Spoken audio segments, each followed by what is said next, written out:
You ever dance with the tech news in the pale moonlight? I just like the way it sounded. Apple and Intel will reportedly be the first to adopt TSMC's next generation 3nm process once it deploys next year, with commercial output of chips expected to start in the second half of next year. According to TSMC, 3nm tech can increase computing performance by 10 to 15% compared to 5nm, which is used today for all iPhone 12 processor chips, while reducing power consumption by 25 to 30%. Sources say Apple's iPad will likely be the first device powered by 3nm chips, while next year's iPhones are expected to make use of an intermediate 4nm technology. Meanwhile, Intel will first be using 3nm for notebooks and data center servers, with mass production beginning at the end of 2022 at the earliest. The partnership with TSMC should help tide Intel over while their own manufacturing efforts get back on track, as even their 10nm process for Xeon chips has also been delayed to the second quarter of next year. So, come on, outsourcing. Since you probably don't have cable anymore, do you ever miss those TV-style ads we all grew up with? Well, you're in luck, as commercials may soon be interrupting your console gaming session. Player One, an in-game ad platform from Simul Media, will let users choose to watch a 15 or 30-second video ad in exchange for exclusive gaming perks.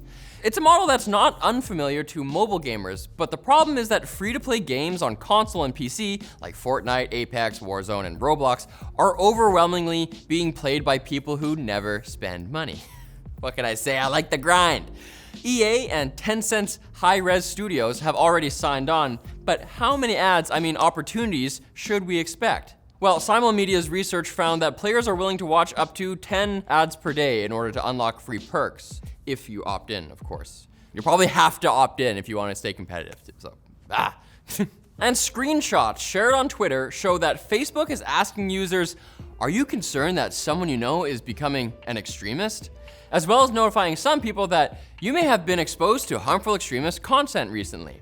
Both notifications included links to get support and appear to be a response to ongoing pressure from lawmakers and civil rights groups for Facebook to combat extremism on its platforms. The tech giant said the small test, which is only on its main platform, was running in the United States as a pilot for a global approach to prevent radicalization on the site, and was part of its commitment to the Christchurch Call to Action, a campaign to counter violent extremist content online following the 2019 attack in New Zealand that was live streamed on Facebook. If Facebook asks me, I'm gonna report Riley for being extremely cute. Yeah, we're Facebook friends IRL. Now it's time for the Quick Bits, brought to you by my friend Jimmy. This is the new split portable Bluetooth speaker from Kove. It can get pretty loud. Hit it, Colton!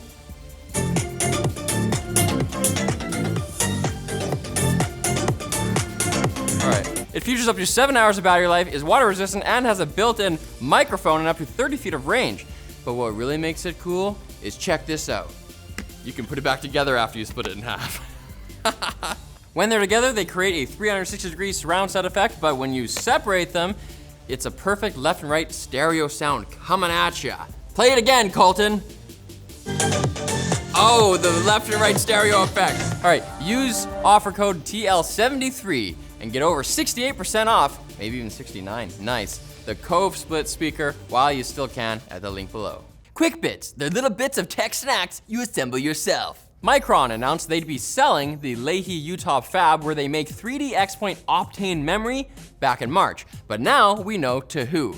In a $900 million cash deal, the fab will be sold to Texas Instruments, who will not be using it for 3D X-Point production, but for graphing calculators, I assume.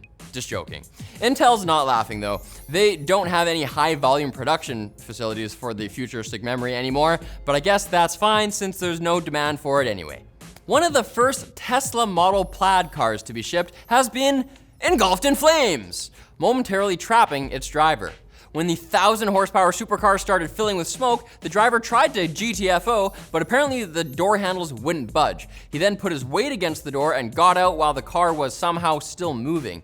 First responders spent the next 2 hours putting out the blaze that engulfed the car because the Tesla Plaid is straight fire, baby.